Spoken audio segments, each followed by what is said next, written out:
नमस्कार friends, R S ज्ञान YouTube channel में आपका हार्दिक स्वागत है। जैसा कि कंप्यूटर स्क्रीन में देख रहे हैं, Delhi subordinate service selection board DSSB। यहाँ पर करंट वैकेंसियाँ हैं, बहुत सारी वैकेंसियाँ ओपन है, जहाँ पर आपको PGT, TGT, लेबोरेटरी असिस्टेंट, कई प्रकार की वारियस पोस्ट में यहाँ पर वैकेंसियाँ ओपन हैं। तो यहाँ जान लेते हैं कि रजिस्ट्रेशन का प्रोसेस कैसे करना है और फॉर्म को सबमिट कैसे करना होता है। सबसे पहले यहाँ पर देखिए, click here for new registration पर आप क्लिक करेंगे। यदि आप पहले से रजिस्टर्ड हैं तो क्लिक टू साइन इन पर आपको क्लिक करना होगा, और यदि आप नए यूज़र हैं तो click here for new registration पर। तो जैसे ही क्लिक करते हैं तो यहाँ पर आपके सामने फॉर्म फिल करने के लिए आता है, जिसको आपको फिल करना होता है सावधानीपूर्वक।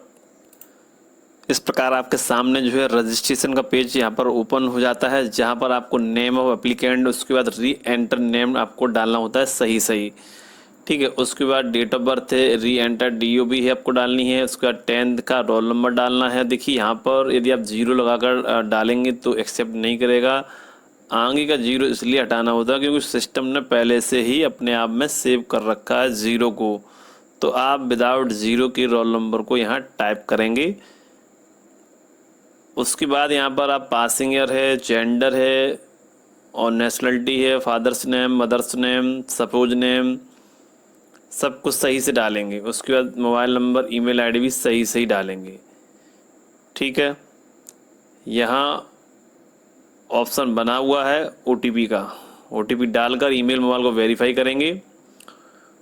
उसके बाद आधार नंबर को सही फिल करेंगे और आधार में जो नाम लिखा हुआ है वो नाम आपको यहाँ टाइप करना होगा। यदि आधार कार्ड में कोई मिस्टेक है, आधार कार्ड सही नहीं है, उपलब्ध नहीं है, तो नो पर करेंगे। और पैन कार्ड, वोटर कार्ड, लगभग 4 ID यहाँ शो करता है, तो उनमें से कोई एक लगा सकते हैं आप। पासवर्ड बना लेंगे अपना, जैसा कि इंस्ट्रक्शन यहाँ दिया गया है, और उसके बाद जो है आप प्रीव्यू चेक कर सकते हैं और सबमिट करेंगे। सबमिट करने पर यदि डिटेल सब कुछ सही है तो रजिस्ट्रेशन सक्सेसफुल हो जाता है। उसके बाद उस रजिस्ट्रेशन नंबर से हमें दोबारा से लॉगिन करना होता है। इस प्रकार आप देख सकते हैं यहाँ पर रजिस्ट्रेशन जो है सक्सेसफुल हो चुका है। You are successfully registered in OARS portal of DSSB। Simply अब आपको यहाँ पर प्रोसीड बटन पर आपको क्लिक करना होगा। इस प्रकार आपके सामने डैशबोर्ड ओपन हो जाता है और यहाँ पर आपको क्लिक टू साइन इन पर क्लिक करना होगा। उसके बाद यहाँ देख सकते हैं आपको रजिस्टर्ड यूज़र साइन इन, यहाँ पर अपना डेट ऑफ बर्थ डाल देना है, यहाँ पर 10th का रोल नंबर और पासिंग ईयर आपने कब पास किया था। उसके बाद पासवर्ड जो आपने क्रिएट किया था वो पासवर्ड डालेंगे, कैप्चा फिल करेंगे और साइन इन वाली बटन पर आपको अब क्लिक कर देना होगा। लॉगिन करते ही आपके सामने कुछ इस प्रकार का डैशबोर्ड शो होगा, जहां पर आप अपना नाम, father's name, spouse name, nationality, mobile number, email ID, mother's name है, जेंडर है, कुछ भी यहां से मॉडिफाई और अपडेट कर सकते हैं। सावधानी से चेक कर लीजिए और सब कुछ अच्छे से करने के बाद यहाँ पर देख सकते हैं apply for new application. Simply अब आपको यहाँ पर क्लिक करना होगा। क्लिक करने के बाद आपके सामने बहुत सारी वैकेंसियाँ ओपन हो जाती हैं, पोस्ट कोड ओपन हो जाते हैं। तो देखिए नेम ऑफ द पोस्ट, जिस भी पोस्ट के लिए आप अप्लाई करना चाहते हैं उसके सामने आप देख सकते हैं PDF का एक आइकन बना हुआ है, जहाँ पर आप क्लिक करेंगे तो आप उसकी डिटेल्स के बारे में पूरी जानकारी प्राप्त कर पाएंगे। तो जैसे हमें मान लीजिए लेबोरेटरी असिस्टेंट में डालना है या फिर किसी और पोस्ट में डालना है, तो यहाँ पर लेबोरेटरी असिस्टेंट की वैकेंसी ज़्यादा है। तो यहाँ पर हमने एक वैकेंसी अपने लिए देखी है, वो है लेबोरेटरी असिस्टेंट फ़ोटो करके है। तो यहाँ पर हम सर्च कर लेते हैं, फिर आपको बताएं। तो वैकेंसी यहाँ पर आप देख सकते हैं लेबोरेटरी असिस्टेंट फ़ोटो, हमें इस में अप्लाई करना है, ठीक है। देखिए वीडियो तो हम इस वैकेंसी के अनुसार बना रहे हैं, इस पोस्ट के हिसाब से बना रहे हैं, ठीक है। बट आप जितनी भी पोस्टें यहाँ दी गई हैं इनमें से किसी पर भी अप्लाई करना चाहते हैं तो इस वीडियो के माध्यम से आप किसी भी पोस्ट के लिए फॉर्म को ऑनलाइन करना बड़ी आसानी के साथ सीख सकते हैं, लास्ट पेमेंट प्रोसेस तक। तो वीडियो को पूरा देखें और किसी भी पोस्ट के लिए आप अप्लाई कर सकते हैं इस वीडियो के माध्यम से, ठीक है। चूँकि पोस्टें अलग अलग हैं बट जो ऑनलाइन फॉर्म का प्रोसेस है वो सेम है। तो चलिए हम यहाँ पर अप्लाई बटन पर क्लिक कर देते हैं। इस प्रकार अगला स्टेप आपके सामने है, जहां पर आपको एड्रेस और पिन कोड अपना डिटेल्स फिल करना होता है। कैटेगरी को यहाँ पर फिल करना होगा। आप जनरल हैं, एससी हैं, एसटी, ओबीसी हैं। यदि ओबीसी हैं तो आप रिजर्वेशन के पात्र नहीं है, यदि अदर स्टेट से बिलोंग करते हैं तो। यदि आप दिल्ली के कैंडिडेट हैं तो आप ओबीसी, एससी, एसटी जो भी हैं आपको रिजर्वेशन मिलेगा, ठीक है। अदर स्टेट से हैं तो ओबीसी को आरक्षण नहीं मिलेगा और जनरल से ही काउंट किए जाएंगे। नोटिफिकेशन को एक बार रीड कर लें, उसके बाद फॉर्म को अप्लाई करें। तो हमने यहाँ जनरल कैटेगरी को सिलेक्ट किया है और उसके बाद डिटेल्स तो सब कुछ फिल हो चुका है और डिक्लेरेशन पर टिक करना है और अपडेट एंड नेक्स्ट बटन पर हमें आप क्लिक करना होगा। अगला स्टेप आपका फ़ोटो और सिग्नेचर को अपलोड करना होता है। Upload post card size photograph 5x7 inch height and width. तो यहाँ पर बताया गया कि आप MS पेंट में इसे क्रिएट कर सकते हैं, रिसाइज कर सकते हैं और फोटोशॉप में भी आप फ़ोटो सिग्नेचर थंब को बना सकते हैं। कुछ जानकारी हम आपको साथ ही साथ दिए चलते हैं कि फ़ोटो सिग्नेचर को कैसे रिसाइज करना होता है, साइज को कैसे सेट करना होता है। तो यहाँ पर आपको post card size photo upload करनी होगी और इधर आपको जो है सिग्नेचर लगाना होगा 140 और 110 जिनकी हाइट रहनी है पिक्सल में और मैक्सिमम साइज 40 KB से ज़्यादा नहीं होना चाहिए। ऐसे ही लेफ्ट थंब का है और ऐसे ही आपका राइट थंब इम्प्रेशन का है। तो चलिए फ़ोटोशॉप में हम देख लेते हैं कि साइज को किस प्रकार रिसाइज कर सकते हैं। आप पेंट में भी कर सकते हैं। तो सबसे पहले आप कंट्रोल N करेंगे और N के साथ एक न्यू विंडो आपके सामने ओपन होगी, जहां पर आपको विड्थ 5 रखना है और हाइट को 7 रखना है। सेंटीमीटर कर देना है, नीचे भी पिक्सल सेंटीमीटर कर देना है। Resolution 96 RGB colour. वीडियो को पॉज कर लीजिए और साइज को सेट कर लीजिए। सेट करने के बाद जैसे ही आप ओके बटन करते हो तो आपके सामने इस प्रकार की विंडो ओपन हो जाएगी। ये देखिए, ठीक है, इस प्रकार से ओपन हो गया है। अब ये फ़ोटो है और इस फोटो को ड्रैग करेंगे यहाँ पर, ठीक है। यहाँ ड्रैग करके हमने यहाँ रख दिया। अब ये जितना ओवर साइज है इसको हम कॉर्नर से जो पॉइंट बने हुए हैं इनसे हम ड्रैग करके दबा देंगे और फोटो को यहाँ पर सेट कर देते हैं। अब इस फोटो को हम Ctrl+Shift+S के साथ सेव कर लेंगे। क्वालिटी जो है हाई पर 7 या 8 रहनी चाहिए। आप यहाँ देख सकते हैं क्वालिटी जो है इतने पर रखिएगा और ओके करके फ़ोटो को सेव कर लीजिएगा। फिर से Ctrl N किया और लेफ्ट थंब, राइट थंब और सिग्नेचर किए। अब हम साइज को सेट कर लेते हैं। यहाँ देख सकते हैं कंप्यूटर पर 110, 140 हाइट हमने रखा है। पिक्सल करना होगा, पिक्सल सेंटीमीटर 96 करके ओके बटन पर क्लिक कर देना होगा। जैसे ही ओके बटन पर क्लिक किया तो इस प्रकार का विंडो एक न्यू बन गया है, ठीक है। फिर से हम Ctrl N करेंगे और N करने के बाद ऊपर करेंगे हम 140 और नीचे करेंगे हम 110। ये हम सिग्नेचर और थंब के लिए साइज बना लेंगे। तो यहाँ पर हम ओके कर देंगे और ये देखिए इस प्रकार से यहाँ पर जो है एक विंडो यहाँ पर भी ओपन हो चुकी है। अब आपने जो भी सिग्नेचर और थंब आपने स्कैन किया कंप्यूटर से 200 DPI में, उसको आप माइक्रोसॉफ्ट पिक्चर मैनेजर में रिसाइज कर लीजिए, क्रॉप कर लीजिए। क्रॉप करने के बाद एक अपने हिसाब से साइज बना लीजिए और उसको फोटोशॉप में ले आइए। फोटोशॉप में ले आने के बाद ये जो बॉक्स बने हुए हैं इनमें ड्रैग कर दीजिए और इनके हिसाब से और जो कॉर्नर बने होते हैं उनसे मूव करके ड्रैग करके इसमें सेट कर दीजिए। डेमो के तौर पर मैं आपको समझा दूँ।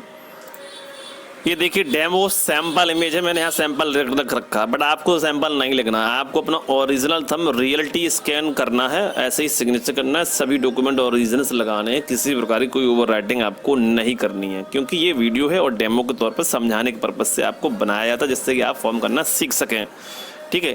इसलिए आपको फ्रेश, बिल्कुल क्लियर, स्पष्ट थंब सिग्नेचर ही लगाने हैं आपको, ठीक है। तो यहाँ पर डेमो के तौर पर समझ लीजिए, हमने सिंपली यहाँ पर क्लिक किया और इस इमेज को ड्रैग करके यहाँ रख दिया। अब ये इमेज यदि बड़ी है थंब वाली तो इसको ड्रैग करके इस बॉक्स के अंदर हम बंद कर लेंगे, ठीक है। याद रहे ये साइज जो रहेगा थंब वाला वो 110 और 140, ठीक है, इतना रहेगा। और जो सिग्नेचर का है वो 140 विड्थ रहेगी और हाइट 110 रहेगा। इस चीज़ का भी ध्यान रखिएगा, नहीं तो वीडियो को बैक कर लीजिए, पॉज कर लीजिए और समझ लीजिए, ठीक है। तो थंब को यहाँ स्कैन करेंगे, इसमें ऐसा थंब बनेगा, इसमें स्कैन कर लेंगे, इसी में सेट कर देंगे। ठीक इसी प्रकार सिग्नेचर को उठाएंगे और इस बॉक्स के अंदर रखेंगे और इसी में ड्रैग करके इसको समेट के इसी में सेट कर देते हैं, बॉक्स के अंदर सेट कर देंगे, ठीक है। तब हम जाके अपलोड करेंगे तो तुरंत अपलोड होगा और कोई आपको परेशानी नहीं होगी। फिर भी कोई समस्या लग रही है तो आप कमेंट बॉक्स में कमेंट लिख सकते हैं। पोस्ट कार्ड फ़ोटो जो है आपको 50 से 300 KB तक में अगर साइज आपका बन गया है तो कोई दिक्कत नहीं है। और यदि आपको सिग्नेचर और थंब में कोई समस्या आ रही है तो यहाँ देख सकते हैं 40 KB है, 40 KB है, 40 KB है। जैसा कि हमने वीडियो में बताया है आपको, जब आप कंट्रोल शिफ्ट के साथ सेव करते हैं सिग्नेचर थंब को तो मीडियम क्वालिटी पर रखें, 6 या 7 पर मीडियम क्वालिटी पर सेव कर लीजिए आप। साइज ऑटोमेटिकली 40 KB का बन जाएगा और फटाफट यहाँ पर अपलोड हो जाएगा। तो चलिए हम यहाँ पर डॉक्यूमेंट को अपलोड कर लेते हैं। तो पास जो पोस्ट कार्ड फ़ोटो वो यहाँ पर अपलोड हो चुकी है। अपलोड करते टाइम साइज़ थोड़ा कम था 50 से, और जबकि 50 से 300 KB बीच में चाहिए, तो हम फिर से फ़ोटोज़ में ले गए और कंट्रोल शिफ्ट एस के साथ हमने फिर से सेव किया। तो जो हाई क्वालिटी थी उससे थोड़ा हमने मैक्सिमम किया और फिर से सेव किया और अपलोड कर दिया, क्योंकि तब साइज बन चुका था 59 KB का। तो इस प्रकार साइज की प्रॉब्लम्स को आप सॉल्व कर सकते हैं। यहाँ आप देख सकते हैं सिग्नेचर को मैंने अपलोड कर लिया है और लेफ्ट थंब है और राइट थंब है। जैसा कि वीडियो बताया था ठीक उसी प्रकार से हमने इमेज को सेव किया है प्रैक्टिकली, जिससे कि आपको कोई समस्या ना हो। और मैंने यहाँ अपलोड करके देखा, जो भी समस्या आई, जो भी दिक्कत आई, मैंने आपको बताया तुरंत। और जो भी प्रोसेस था वो सब कुछ लाइव था, कोई भी चीज़ नहीं छिपाई गई है आपसे, बिल्कुल स्पष्ट तरीके से। और मुझे लगता है कि आप जब करेंगे तो आपको भी कोई तकलीफ नहीं होगी। तो यहाँ पर सब कुछ अपलोड हो चुका है फाइनली। अब हम जो है नेक्स्ट बटन देख रहे हैं, छोटा सा बटन दिख रहा है नेक्स्ट बटन ब्लू में एरो के साथ। तो यहाँ पर सिंपली आपको क्लिक करना होगा। अब अगला स्टेप आपके सामने है, graduate degree preferable in science. Simply अब आपको यहाँ क्लिक करना होगा, क्योंकि जो लेबोरेटरी असिस्टेंट था इसमें फ़ोटो वाला जो पोस्ट था लेबोरेटरी असिस्टेंट फ़ोटो, तो इसमें केवल जो है ग्रेजुएट डिग्री मांगी गई थी और मैंने इसीलिए इसको अप्लाई किया है। आप जिस भी पोस्ट की एलिजिबिलिटी रखते हैं तो आप उस पोस्ट के लिए अप्लाई कर सकते हैं। सामने PDF आइकन होता है, वहाँ पर क्लिक करके आप नोटिफिकेशन को रीड कर सकते हैं। तो चलिए हम यहाँ पर क्लिक कर देते हैं। अगला स्टेप आपके सामने है, laboratory assistant photo post code 40/23। आप जिस भी पोस्ट के लिए अप्लाई करना चाहते हैं कर सकते हैं, कोई दिक्कत नहीं है। सेम इस वीडियो के माध्यम से आप किसी भी पोस्ट के लिए प्रोसेस पूरा कंप्लीट कर सकते हैं। प्रोसेस सबका सेम होता है, बस केवल पोस्ट चेंजें होती हैं जो जिस पोस्ट के लिए अप्लाई करना चाहे। तो यहाँ पर ग्रेजुएशन डिटेल मांगी गई थी, मैंने यहाँ पर ग्रेजुएशन डिटेल्स को फिल करके इंसर्ट भी करा दिया है और इसलिए ये आपके सामने कुछ इस प्रकार से दिख रहा है। क्योंकि ये सेव कर लिया मैंने, इंसर्ट कर दिया है। अब do you want to finally save button पर आपको क्लिक करना होगा। तो मैंने यहाँ फाइनली इसको सेव कर दिया है और यदि आप एडिट डिलीट करना चाहते हो तो यहाँ से कर सकते हैं। Desirable education details as per eligibility of the post. यदि आपके पास desirable qualification diploma in photography from Raghunath university institution equivalent, do you possesses above desirable qualification है तो यस करेंगे, नहीं तो नो करके आगे बढ़ सकते हैं। फिर से यहाँ do you want to finally save करना होगा। सब कुछ हो चुका है। यहाँ पर लेबोरेटरी असिस्टेंट फ़ोटो के लिए जो भी एलिजिबिलिटी थी यहाँ पूरा फिल हो चुका है। उसके बाद हमें जो है नेक्स्ट बटन पर क्लिक करना होगा। इस प्रकार हम फाइनल प्रीव्यू पर आ चुके हैं और प्रीव्यू को अच्छे से सावधानी से स्टेप बाय स्टेप पूरा फॉर्म चेक करेंगे। उसके बाद ही हमें पेमेंट के लिए फाइनली सबमिट करना होता है। सबमिट करने से पहले यहाँ देख सकते हैं edit person detail, edit photo signature, LTI and RTI, edit qualification experience, जो भी आप एडिट करना चाहते हो जाएगा। यदि आपको लग रहा सब कुछ सही है फिर आपको पे online and submit final application पर क्लिक करना होगा। यदि आप SC ST फीमेल कैटेगरी हैं तो आप पर फीस नहीं है, सीधा आप जैसे सबमिट करेंगे तो आपका फॉर्म फाइनली सबमिट हो जाएगा और साथ ही साथ अपना स्टेटस भी चेक कर सकते हैं। यदि पेमेंट कट गया है, सक्सेसफुली कटा है, तो यहाँ देख सकते हैं reverify payment status if already paid. जैसे ही आप क्लिक करेंगे यहाँ तो आपको पेमेंट वेरीफाई हो जाता है। यदि सक्सेसफुल पेमेंट कटा है, फेल्ड हुआ है, कट गया है, फिर भी आपको इस ऑप्शन का प्रयोग करना होगा, reverify payment status if already paid. तो यहाँ से यदि नहीं हो पा रहा सक्सेसफुल आपका किसी कारणवश, तो 24 से 48 या 72 घंटे तक का इंतजार करना पड़ सकता है। हेल्पलाइन नंबर को भी यूज़ करना पड़ सकता है। समय से पहले फीस अपडेट हो जाएगी तो वो ज़्यादा बेटर रहता है, बट दोबारा पेमेंट करने से बचिएगा। और अब चूँकि मेरा अभी नहीं कटा है, मुझे फ्रेश तरीके से ऑनलाइन करना है, तो पे ऑनलाइन पर हमें क्लिक करना होगा। ये पे बटन आपको दिख रहा है, यहाँ पर क्लिक कर देना होगा। यहाँ पर आप देख सकते हैं पेमेंट गेटवे का ऑप्शन फाइनली आ चुका है। ऑर्डर नंबर यहाँ पर ज़रूर आपको नोट करना चाहिए। और debit card, net banking, UPI से पेमेंट कर सकते हैं। नेट बैंकिंग डेबिट कार्ड का ज़्यादा यूज़ कर सकते हैं। कार्ड की डिटेल फिल करेंगे, वो पेमेंट सक्सेसफुल कट गया, अपडेट हो गया, फाइनल पेमेंट मिल गया, अच्छी बात है। और यदि कोई समस्या आ रही है तो यहाँ देख सकते हैं you can check the transaction status using the following link. ये लिंक है, यहाँ पे से क्लिक करके आप जो है अपना पेमेंट स्टेटस की स्थिति जान सकते हैं। और मैंने वेबसाइट के माध्यम से भी बताया है कि रीवेरीफाई करने का ऑप्शन भी यहाँ पे है इफ़ ऑलरेडी पेड है तो। ठीक है, पेमेंट यदि सक्सेसफुल डायरेक्ट होता है तो आपका रीडायरेक्ट होकर फाइनल प्रिंट आपके सामने जनरेट होता है। यदि नहीं हो पाया तो आप वेरीफाई करने के बाद प्रिंट को जनरेट कर सकते हैं। और इस लिंक का भी प्रयोग कर सकते हैं पेमेंट की स्थिति जानने के लिए। किस मोड से आपने पेमेंट किया उस मोड को यहाँ भरेंगे और ऑर्डर नंबर समरी जो भी डिटेल्स है इसकी वो फिल करेंगे और अपना स्टेटस को जान सकते हैं। इस प्रकार यहाँ पर merchant reference number, transaction date, payment mode किससे किया है, गेटवे सिलेक्ट हो जाएगा, वीज़ा है, रुपए कौन सा कार्ड यूज़ किया था या नेट बैंकिंग यूज़ किया था, जो भी आपने यूज़ किया था वो सिलेक्ट कर सकते हैं। ठीक है, और उसके बाद कैप्चा फिल करेंगे, सबमिट करके स्टेटस को चेक कर सकते हैं। यदि यहाँ से आप समाधान नहीं पा रहे हैं तो मैंने अभी आपको बताया था कि पे ऑनलाइन करने से पहले रीवेरीफाई करने का ऑप्शन वहाँ दिया होता है, तो आप वहाँ से करिएगा, वहाँ से भी समाधान होने के बहुत ज़्यादा चांसेस रहते हैं। देखिए, पेमेंट सक्सेसफुल कट गया है या फेल्ड हुआ है, दोनों ही बात मैंने आपको बता दी हैं। और फाइनली हम यहाँ पर होम पेज पर आ चुके हैं और यहाँ देख सकते हैं आप यदि सक्सेसफुल पेमेंट कटा है तो प्रिंट करके अपना प्रिंट निकाल सकते हैं। प्रिंट तभी निकलेगा जब पेमेंट सक्सेसफुली अपडेट या सक्सेसफुली कट जाता है। ठीक है, और उसके बाद यहाँ पर सबमिट फाइनल एप्लीकेशन। ठीक है, प्रिंट जनरेट नहीं हो रहा है तो पता कैसे करेंगे, सबमिट फाइनल इस पर क्लिक करेंगे। यहाँ क्लिक करेंगे वैसे ही आपकी पोस्टें निकल के आ जाएंगी, जिस पोस्ट के लिए आपने अप्लाई किया होगा उसको सिलेक्ट करेंगे, सबमिट करेंगे तो वो आपका प्रिंट जनरेट हो जाएगा। यदि पेमेंट हुआ होगा तो बता देगा, नहीं हुआ होगा तो वहाँ पर लिख कर आ जाएगा इफ़ ऑलरेडी पेड, तो वेरीफाई करने के लिए आ जाएगा और पे ऑनलाइन का भी ऑप्शन आपको वहाँ देखने को मिल जाएगा, तो वहाँ से आप समाधान पा सकते हैं। ये स्टेटस है, यहाँ से स्टेटस भी देख सकते हैं और वीडियो पसंद आए तो वीडियो को लाइक सब्सक्राइब भी कर सकते हैं।